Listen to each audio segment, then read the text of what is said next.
Hi, I'm Dr. Gemma, and welcome back to Cognitive, the Knitting Psychology podcast. Cheerfully and somewhat irregularly in business since 2008. Segments today may include what's on my hooks, needles, and spindles, a strategy, something I really like, put a lid on it, oh shoot, and blather. So sit back, put your feet up, pick up your knitting, crocheting, spinning, weaving, or dyeing, or any other yarny thing you're doing, and get ready to enjoy. Well, hi, it's Dr. Gemma, and this is episode 204 of the new series of the Cognitive Podcast. Your comments are very welcome. You can add them to the show notes on our blog at cognitivepodcast.blogspot.com, or you can add them on the discussion thread on our group on Ravelry. There is a link in the show notes to get to that group. In the warm thanks department, a lot of thanks this week. I guess I'm going to do it sort of in the order I encountered things. So first, Lex, thank you for a wonderful, wonderful experience on FaceTime on Saturday. It was so great to touch base with you yet again. And then I wanted to thank our own Peachy, alias Jin Sr., because Jin was vastly amused when I talked about her insanely delicious jerky recipe in episode 202, and she generously put her recipe in the show notes. So you can find that recipe either by using the link in the show notes on this episode, 204, or by going back to episode 202 and looking at the actual recipe in the show notes. All I can tell you, Peachy, is I'm not worthy, but thank you. And speaking of really great calls on FaceTime, thank you to Jasmine and Gigi. We had a wonderful call when I found out, what was that, Sunday morning, that Gigi had another hospital run with a stroke. And I just want to give all the thanks in the world to Jasmine, who saw Gigi when she was having the stroke, got it right away, got her in the car and hustled her over to the hospital. Thank you, Jasmine, for knowing the signs and knowing what to do. Paradoxically, this stroke actually improved Gigi's ability to speak more clearly. Gigi is perfectly aware of what she's saying and what she's thinking, but she has what we would call an expressive disorder. She can think the right things, but she has a hard time getting them out for the rest of us to understand. When I saw her Sunday, she was actually very understandable, which was wonderful. And I cannot say enough thanks to Jasmine for what she is doing to support her mom. And this goes really to all the Knitmores who have just been amazing throughout this latest situation with Gigi. You're great people. And Jasmine, I know what it's like, and I really, really am grateful to you for protecting my buddy Gigi. And Gigi, I love you, and I will see you again soon. We have to figure out how, but it'll work. In the meantime, what's on my hooks and needles? Well, I finished my emotional support chicken, who I'm calling Cognitive after somebody's suggestion at CFR 10 for another chicken that was present. Mine wasn't made yet. But anyway, I finished Cognitive, who I've actually been thinking of as Bella, because she's in this insanely beautiful, super bulky yarn by Alessandra Filetti. And somebody left this behind on the donations table at CFR 10, and when I was cleaning up, I said, okay, I'm taking this. This is fabulous. In progress. Well, first of all, the stash toss is at 42 in versus 52 out, thanks to my adopting the super bulkies and then using 3 of them to make Cognitive. I also want to point out, in the show notes, you will see a picture of a long sock tube made by our own Steffi Jo on her sock machine. She gave me this tube. This is one of her Bitsy sock tubes that she is making, and I gather marketing, and it's beautiful, as you can see. And this was a 16-inch tube, and she made these so that she could use them at the class she led at CFR 10. And so she gave me one very generously in my favorite colors. The woman knows me. She really pays attention. Thank you. So you can see that I pulled it out and I said, okay, I'm going to start thinking about how I want to steek this and make it into socks as soon as I humanly can. Because when somebody hands you a big length of pre-knitted sock yarn, you're going to be happy and use it right away.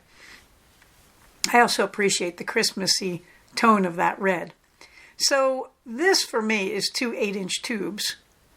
And for many people who don't have big honking flappy feet like I do, that'll be enough to make a small sock. Since my feet alone, before you put on toes and heels, are 5 3/4 inches, I'm thinking these are just going to be the legs of socks. But at any rate, I have to divide that baby in half, no matter what I'm thinking. And then I have to run a sock needle, that is a 1.5 US needle, through the entire set of live stitches on each raw half after I steek it. So I did take a carpet needle, the kind of thing I use to weave in ends or do Kitchener stitch, and I folded the sock tube in half, and then I just loaded up my needle with some fingering weight yarn, and I did a running stitch across to mark here's the halfway point. And then about a row down from that on each side, I went through with the needle again and I picked up stitches and went all the way around, because the needle would have to go all the way around the tube if I'm going to work with these to put the toes on or to put the heels there, which is what I'm thinking right now. The green ends will be where the ribbing goes. So I did that. And then I went up to the ribbing and did the same thing again. Just ran some yarn through it, picking up every other stitch, because I want to essentially set it up to be ready to go for me to just run needles through it. So I thought this will help me to see the individual stitches on top of the contrasting yarn that I used. This is a very dark yarn. It's very beautiful. I don't know what the original yarn is, but it's just breathtaking. But I wanted to make sure I had some contrast when I started picking up stitches with my own needles, particularly when I do that steek down the middle. So many thanks to Steffi Jo for this. This is in progress. The 10 square bag. Now you may remember these are the squares I made in 2009 and have had sitting around, which I think Lexicom said, how do you do that? Like, how do you keep that stuff around and still locate it 15 years later? The answer here was dumb luck, in case you're wondering. But find them I did. These are 8-inch squares. At the time, I had these skeins of baby soft DK weight acrylic that I had gotten, and I was making all these baby blankets for women where I worked. But I left the job, and I still had 2 skeins, and so I made blocks out of them. And then I realized that this was not enough to make anything. I thought I'd make the blocks and then assemble them for a baby blanket on my next job, but I haven't had anybody who needed a baby blanket. Okay, so I believe I also got a few other skeins of yarn in contrast to make enough squares to make a big baby blanket, but I never made the other squares, and I ended up with 25 8-inch squares in this bag sitting in my stash. So there they all were. And I came back from CFR thinking about the beautiful 10 square bag that the LA Spinning Guild had made for Steffi Jo as a gift. And I wanted to experiment with that. And I wanted to do a few things, including joining the squares with crochet instead of just hand stitching them together. And I wanted to work on figuring out how you do the sides in a solid, in my case, single crochet stitch. So you can see in the first picture, you can see indeed that's where I'm doing the side. Now what you do, if you look at the second picture, you have a 2 by 5 square strip. You fold it in half so that the tops of the end squares are touching each other. That's going to be the mouth of your purse. And you can see the bottom of my purse is 2 solid dark pinks. And so it's actually folded in half, but they will be the bottom. Yes, I will line this. Everybody keeps asking it. And so when you do this, of course, you have the sides are open, and that's where I'm doing the single crochet with the contrasting yarn that I bought 9 years ago. So that's going really well. It's very easy to do. The Halloween Woobles. I am working on the Halloween set that was issued in 2023. And I've done the major characters, which are a bat, a cat. I've done the cat twice. I made a black one to be Minerva, of course. And a ghost, and Steve the Frankenstein monster. And so now I'm working on the minis. So there's a little pumpkin that I did. You've seen that. And I did a little candy corn. And so now I have left a little witch's hat and a witch's broom and a witch's cape. And I feel like there's one. Oh, yes, a pumpkin costume for Pierre the Penguin. So I have to do those, but I haven't done them yet. But I'm looking forward to them. They're just fun little things to do in between other things. Meanwhile, on the Yule socks, I am still on the leg of sock number 1, approaching the waist yarn for the heel there. It looks kind of like a bruised Christmas tree at this point. I'm pretty sure that stuff was supposed to stripe, and I'm just not getting the gauge. And as you can tell, I'm not real worried about that. I'm just enjoying making them. I don't really worry about things like that working. No love for the little fairy god ferret that I am hacking out of Woobles Types Ideas because somebody called me the fairy god ferret on Reddit, and I decided I needed to make one. However, Frankensock number 2, I am on the, let me think, right now I think I'm on the heel of it. I finished the toe and closed it. So I'm almost finished the Frankensocks 2024, which is nice because then I can go on with that needle to start the steeking process on the Steffi Joe sock. And meanwhile, I can do the second Yule sock as well. No love for the Vestuary 24 or the Lakeside cardigan. No love for the spinning. So let's get on to a strategy. And really, the strategy is kind of an anti-strategy, I think I would say. That is, I talk a lot about mindfulness and keeping your head in a positive place. And a patient was joking with me sort of this week about being too positive, like coming across as wildly optimistic in the face of serious problems. No, I don't want you to think of mindfulness that way. Because number 1, that's not what I am. And number 2, that's not what I advocate.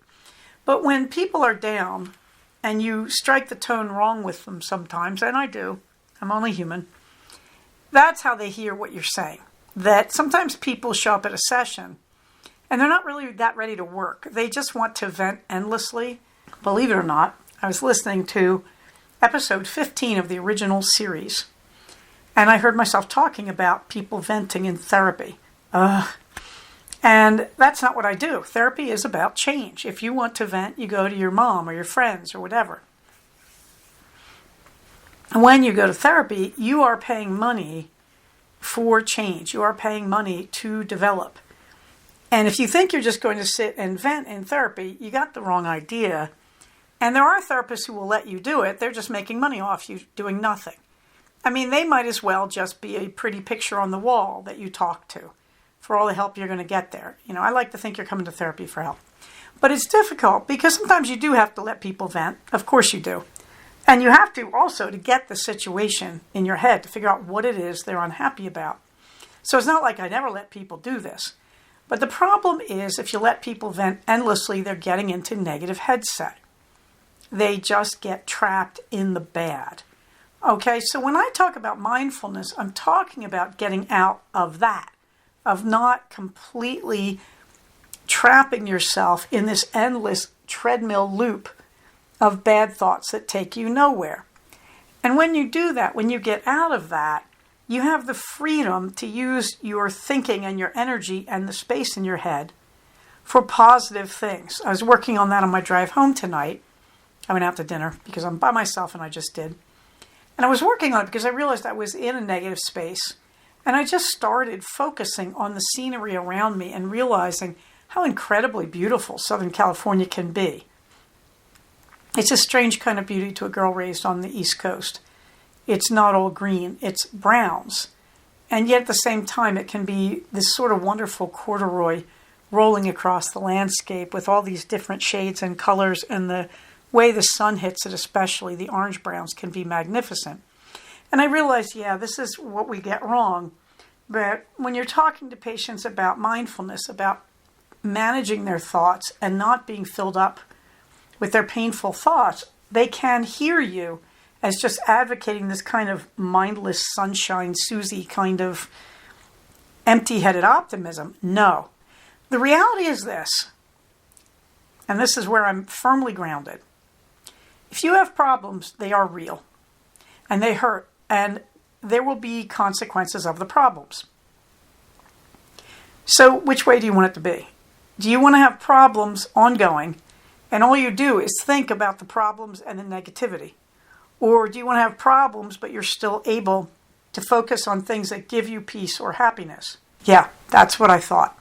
And I do have to explain that at times to patients because they're hearing me as just this endless crazy optimism. And really that's not what I'm doing. What I'm trying to teach is you're going to have problems no matter what you do. There will always be problems. That's what it is to be human. And they're very relative. That the things I thought were huge problems as a little kid seem laughable to me now because I have more skills, etc. And there are things I do now routinely that I thought I'd never be able to do. Speak in public, teach. It seems strange to me, but I used to really worry about those things. Now, worrying about them didn't do anything for me. Well, it does do something to you. It releases all the corticosteroids that poison your body.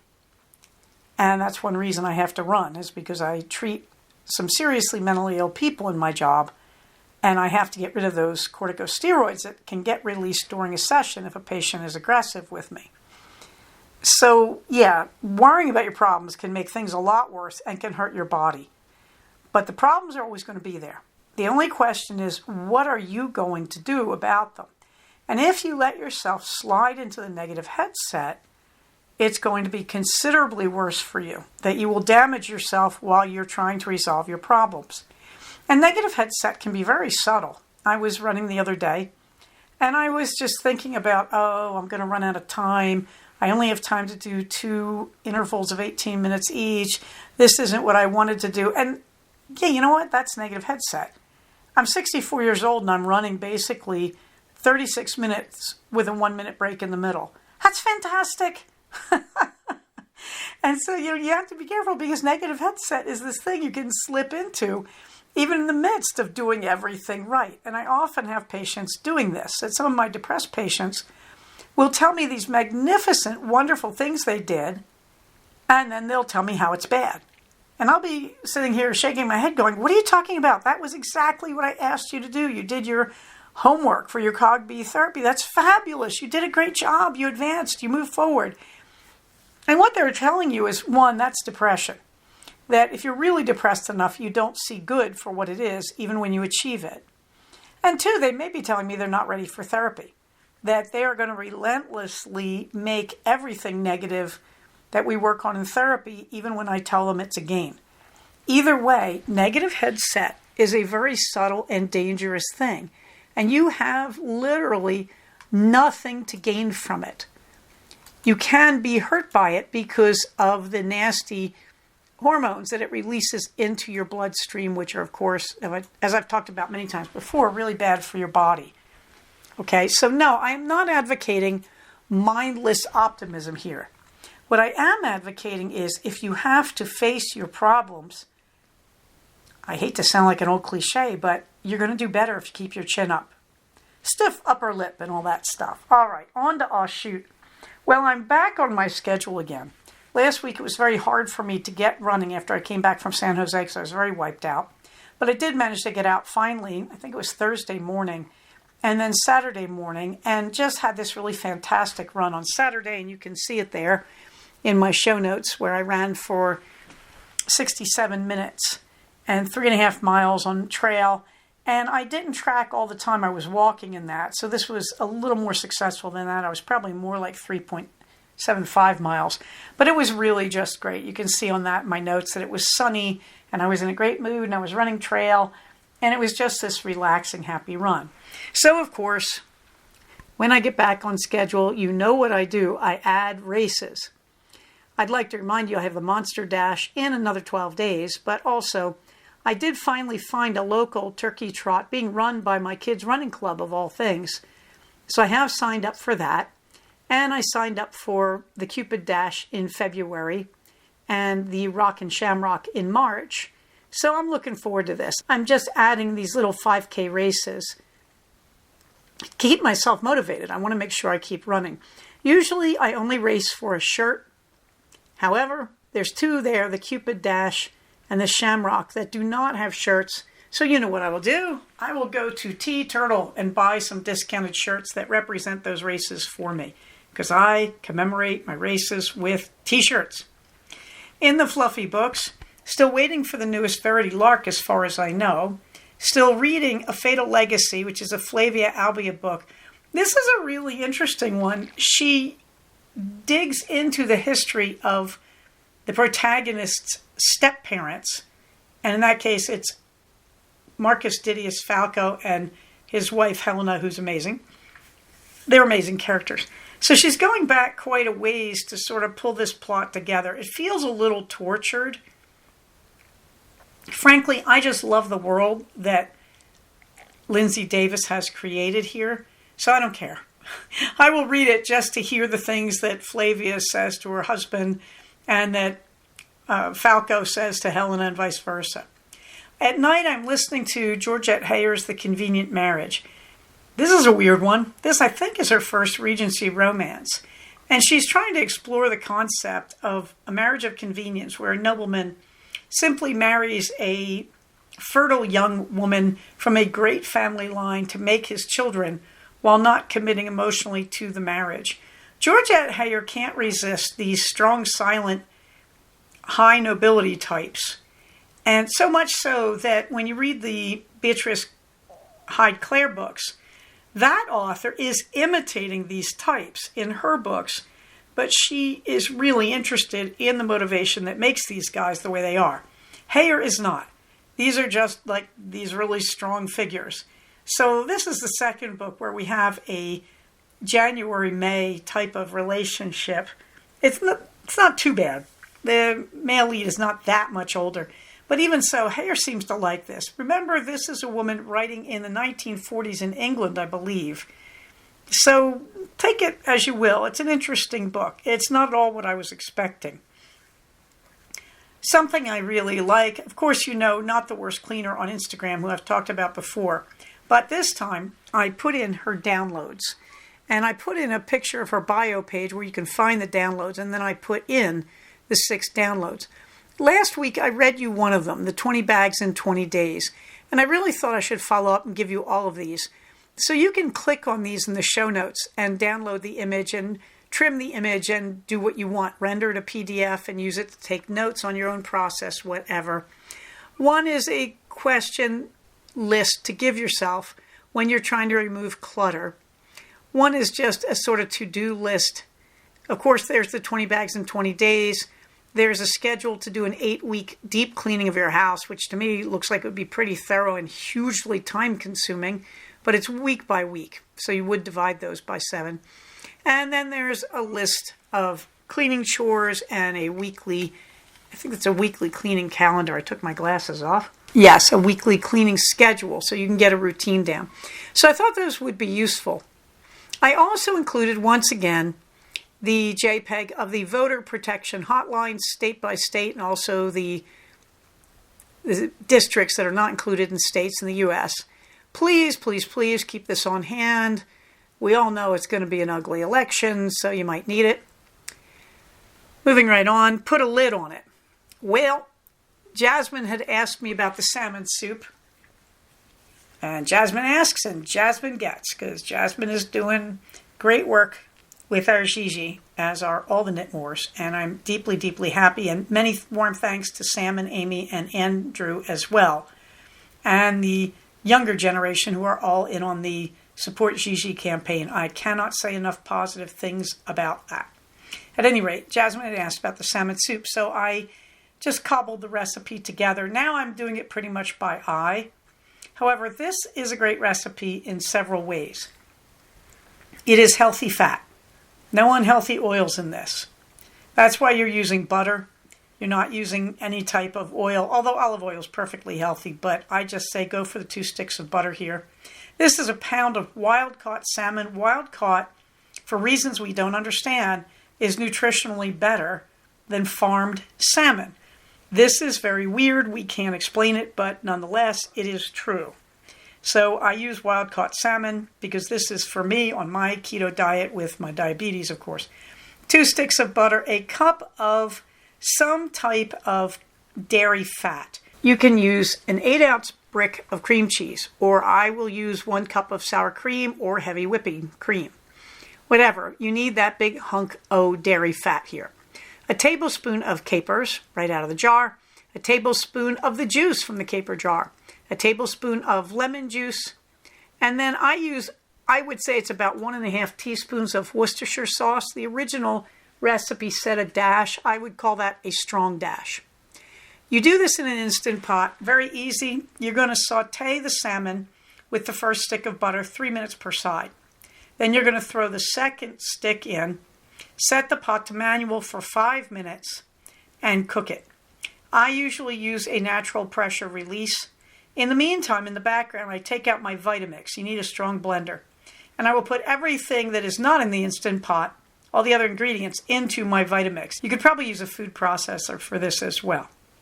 When you have finished cooking the salmon, you're going to scrape the salmon and deglaze the bottom of the Instant Pot and all the butter into that blender, and you are going to blend it like a maniac. I will then drink it right out of the blender, hot. I love this stuff. But then I also pour it into Tupperware and sneak tablespoons from the fridge. Ooh, we're booking right along. On to the blather. Well, I voted. And also we're working on teaching my 18-year-old son how to do his vote for the first time. And I love California because there's so many ways to vote. And I believe so far they're all safe. You get a mail-in ballot in the mail, and if you request one, and you get a sample ballot book. So I will sit down quietly, as I did, with my sample book, and I will look up all the proposals and the pros and the cons, and I will vote for those, and then I will vote for my candidates, of course. At this point, you can do several things. You can go the traditional way. Go to the voting booth and just do the thing you do there to register your votes and save them. Or you can take your mail-in ballot and you can fill it out and then you can mail it, postage free, or you can put it in a local sealed ballot box, which is what I chose to do. And yes, the state will alert me when they've received my ballot, which is really nice news.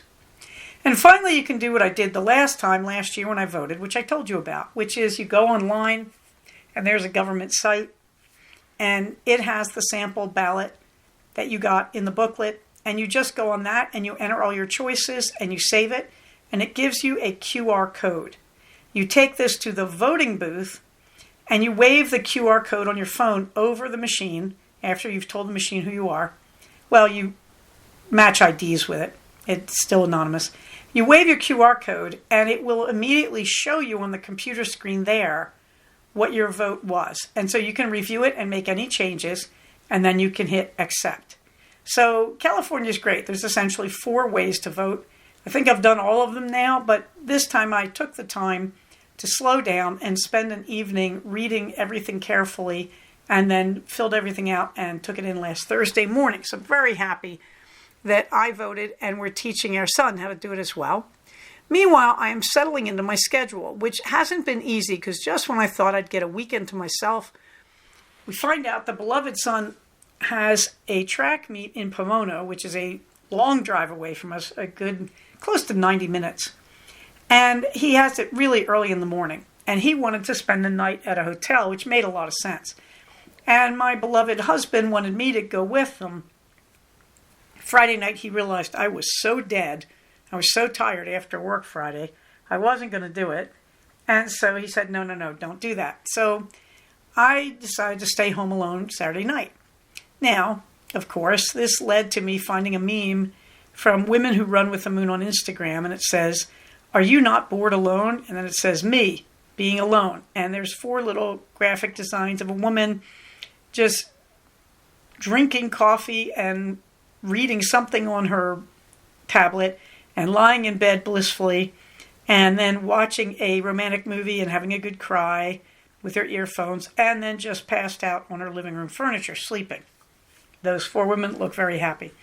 That's what happened. I didn't want the boys to leave. And then when I realized they were going to do it, I suddenly realized, hey, I have the house to myself.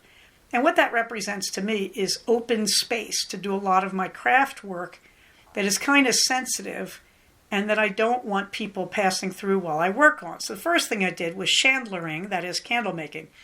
I took all my burnt out candles in containers that I poured last year at Romeo. I took all the ones I had, which was 21 of them, and I put them in one of my big pans in shallow water and turned it on low, because you don't need to get this very hot to melt the wax. Now I'm using soy wax and beeswax, so this is all nice organic stuff. And the scents, everything is nice organic stuff. But I put it all in there in the water, and I had to rotate the candles through the containers. And as they melted, I poured them into my dedicated candle wax pitcher. And you can see that in the first picture in the show notes. You'll see a big silver pitcher there. That's my candle wax, the dedicated pitcher I use to pour. Because that goes into a double boiler, and that gets melted and then poured into containers later on in this process. Now, of course, in the second picture, you can see that I have to pick out the little discs that hold the wick in place on the bottom of the container. So I did that with these little tweezers, dedicated tweezers, and I'm picking out all those discs as the wax melted to keep them out of my wax pot. It won't hurt if they're in the wax pot, but it'll be annoying if they start getting poured into new candles where they don't belong, just, a piece of metal flopping around. And then I also put in a picture of how they look sitting in the big pan as the wax is melting. Candles will burn pretty unevenly sometimes. You do your best, to get the wick straight. And so it's really odd how much leftover wax you can have. And it's just a crime to throw out tempered glass containers or metal containers that can handle candles. So you can also see, by the way, there's 2 mugs. Those are from the Knitmore girls from many years ago for a charity they did and they made mugs for. And I have a bunch of those mugs, and so I made them into candles. And the last picture, I splattered some wax out of one of the mugs, and nobody got hurt. The great thing about wax, once it hits room temperature air, it freezes. So even if you spill it on yourself, you're not likely to get burned. And I didn't. In fact, I did splatter it on myself and didn't even realize I'd done it until I was taking a bath later. So you can see the wax splatter on the countertop in the fourth picture, and then beneath it in that same picture, you can see how easy it was to clean it up. That it just took a hot sponge to clean it up. And there is a picture of my right leg with some splatter on it, melted happily into the bathtub and ran down the drain. And then once I finished that, which was just basically like an hour, hour and a half, I realized I had all of the hardwood floors to myself. And so I pulled out all of the fabrics I have to make skirts with. That turned out to be 4 fabrics to make my full circle skirts, which are 5 yards of fabric, which is why you need a lot of floor to do that folding and then pinning. And then I also have the fabric I bought at the quilting store last weekend up in San Jose with Gigi and Jasmine. And that's actually going to be one of my smaller, not full circle skirts, like half circle skirts. So I was interrupted, so let me come back to talking about the skirts that I'm making here in the blather. I just realized tonight that I failed to cut out pockets for them. But that's okay. I started pinning them all together now, and I have pinned them all together back to front, and the belt pieces, that is the waistbands. And I'm realizing, no, I need pockets. This isn't going to be optional. I need pockets. And I've got enough fabric easily to do it. So that will be the next thing. But the other thing the skirts got me to do was I started looking at the scraps. You may remember that I have a huge bin of 2.5-inch strips that I made based on all the leftover fabrics I've had over the last 30 years. I mean, huge bin. So I can't say that I picked the most beautiful combinations, but I started working on the basic log cabin square because that is the easiest thing you can make apart from Roman stripes for a quilt. I mean, if you want a really easy quilt, you do blocks, 3 stripes. Each stripe is 2.5 inches wide. You use a 1/4 inch on each side for a seam allowance, and you can do wonderful things just with Roman stripes. But I also have always wanted to make a log cabin, and I've never quite done it. Oh, I came so close at one point, and then the squares were lost to me when the late lamented Guinevere, our purple Persian cat, vomited all over them. Like 80 of them. So anyway, I'm looking at this huge bin, of stripes and thinking maybe I should be looking at a Roman stripe or a log cabin or probably both. And this, whatever happens here, it's going to be a true scrap quilt because that's what I have, a pile of strips. And I do have a wonderful book around here somewhere about using strips from old fabric scraps to make different patterns. But really, I, at this point, just want to make something simple and just start assembling the occasional square here and there and seeing how that works. This is not as efficient as it could be. When you do a Roman stripe, it's very easy to just have 3 fabrics and stack them and then cut through all 3 with a rotary cutter and make these long stripes and then cut 6-inch bits out of them, then seam them all together, rah, rah, rah. I will be doing it slightly more slowly than that. However I do it, whether I make them into a Roman stripe block pattern or whether I make them into log cabin squares. Log cabin, you just separate them dark versus light. Roman stripe, if you're doing a true scrap square, you can just do it any old way you want to as long as you have 3 different colors or at least 2 of the same separated by a contrasting color in the middle. And you can take Roman stripe squares and turn them and make all sorts of interesting patterns, including alternating them with plain 6-inch squares of a single fabric that you really like. So there's where we are with the skirts. I have not yet cut out one in the cotton that I got at the quilting store up in San Jose with Gigi and Jasmine, but it is sitting there. A piece of it is sitting there staring at you from the show notes, so you can see the black cat sitting right in the middle staring out at you, which is surely Minerva's representative. In the community resources, you can see the books that you've heard me use so many times. There is a link to the group, the Ravelry group for Cognitive, and the thread is all the knitting and crochet books I've been using. And then there's my favorite resources in that same place. You can hit the link in the show notes. And that's things that I tend to buy to support my knitting and places I buy them from. Outside of the usual suspects, like the big box stores where I get the occasional quilting pins or whatever. And then there's a link to the skills and techniques that I like. And finally, there is a link to my own link tree, which will take you to all the races I'm running and the various things you should know about me. And then there's an image of the link. Do not click on the image. It is a JPEG. It is not live. After that, you can find our sponsors from CFR10. I will never stop being grateful to them. They are all there. Then the calendar. And you can see first our local Santa Clarita Valley groups, Yarnopoly, Second Saturday Stitchers, the Sit and Stitch group at the Joanne Darcy Library, and also the Santa Clarita Valley Free Craft Exchange. All of these things are on Facebook, where you can find links for them and go read what they're up to. My own calendar, well, I think I'm about, as I record this, 11 days out from the Monster Dash on October 26th. The next thing after that will be the 5K with the Santa Clarita Marathon, November 10th. I have Thanksgiving 4 days off, November 28th to December 1st. In that time, I'm probably going to start inventorying my chandlery. I'm enjoying using that word, my candle making supplies, so that I have something to do over Romuel. But anyway, there's my Thanksgiving. I do have a turkey trot. I did sign up on November 28th. This one is a steep one. Everybody cross their fingers for the little old lady runner. It's my son's track club, so we want to support that. And then, of course, I have Romuel from December 21st to January 1st off, or some big part of that. On December 21st, I have the Jingle Jog up in Palmdale. February 16th, the Cupid Dash, probably on the same exact course as the Monster Dash, to be honest. The Mardi Gras Madness Run, that's a 5K. That's on February 23rd. Oh my goodness, I booked 2 races in an 8-day span. That wasn't bright. On March 16th, there is the Rockin' Shamrock, again on that same course, I suspect. I'm going to get real good on that course. I have the Sugar Daddy 5K on June 14th, 2025. Can you believe I'm booked this much in advance? It's all called Motivation to Keep Me Running. CFR 11, hooray, 2025, October 11th, 2025. I really am going to sit down and do the planning.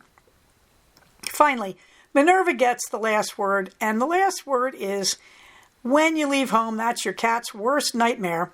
So really, she's past it. Really, you can see there's a little cartoon there of cats going in and out of a haunted house. And it's very funny, and go look at it. I won't ruin it. But afterwards, you can see a picture of Minerva, who has been clinging to me all week. Now, I say that today she actually hasn't. But all of last week, she stuck by me. And when the boys went away for Saturday night, that kind of flipped her out, and she really stuck by me. So you can see her trying to electrocute herself, apparently, by lying down among all the cables, but also next to her little scratchy cardboard. And she's just lying back in her favorite corner, that corner in my study, which needs to be vacuumed, I admit it, also stays extremely warm. I think it's the warmest corner here. So she likes to snuggle down back there, and there's no human traffic. As I record this, she is lying in my lap because I have just come back from taking myself to a quiet dinner since the boys are out tonight. And she is a very, very happy pussycat. Having said that, everybody, I hope you are happy yourselves. Remember, we are a community. When we take care of the community, we are taking care of the individual. Please vote, and I guess you know how I want you to vote, but that's your business, not mine. In the meantime, get your shots, get everything you need for the winter, because the important thing, everybody, please stay safe, take care of each other, and I will talk to you soon. Bye-bye. So we have come to the end of another episode of Cognitive. Please do not use this podcast to diagnose yourself. If you think you are having a mental health problem, please contact a licensed mental health professional. Show notes for these episodes can be found at cognitivepodcast, all one word, .blogspot.com. Episodes can be found at iTunes under the name Cognitive Podcast, but also can be found posted next to the show notes on the Blogspot page. Thank you so much for listening. Everybody, stay safe, take care of each other, and I'll talk to you soon. Bye-bye.